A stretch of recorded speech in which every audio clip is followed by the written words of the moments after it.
সম্প্রতি নাসা থেকে প্রায় ২০% কর্মীর সংস্থা ছাড়ার জন্য প্রস্তুত হচ্ছেন বলে জানা যাচ্ছে। এর মধ্যে উল্লেখযোগ্য সংখ্যক জ্যেষ্ঠ কর্মকর্তা রয়েছেন। এই পরিস্থিতিতে নাসার ভবিষ্যৎ মহাকাশ মিশন, বিশেষ করে চাঁদ এবং মঙ্গলে মানুষ পাঠানোর পরিকল্পনাগুলো অনিশ্চয়তার মধ্যে পড়েছে।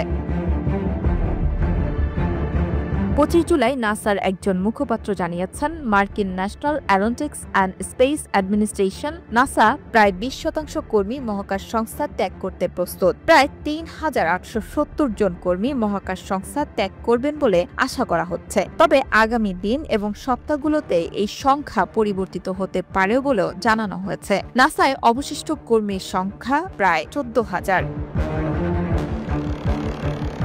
হোয়াইট হাউসে প্রস্তাবিত ২০২৬ সালের বাজেটে নাসার তহবিল ২৫% কমানোর পরিকল্পনা করা হয়েছে। এতে ৫,০০০-এর বেশি জনবল ছাঁটাইয়ের সুপারিশ রয়েছে। বর্তমানে নাসার ১০টি আঞ্চলিক কেন্দ্র থেকে ছাঁটাই প্রক্রিয়া চালানো হচ্ছে।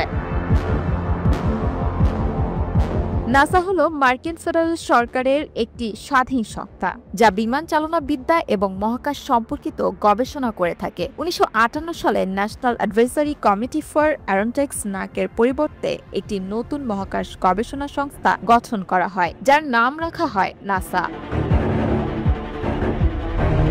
বিশ্লেষকরা বলছেন, মঙ্গল ও চাঁদে অভিযানের মতো জটিল কার্যক্রম সামনে রেখে এভাবেই নীতি নির্ধারক, প্রকৌশলী ও বিজ্ঞানীদের হারানো মার্কিন মহাকাশ নেতৃত্বকে দীর্ঘমেয়াদে দুর্বল করতে পারে।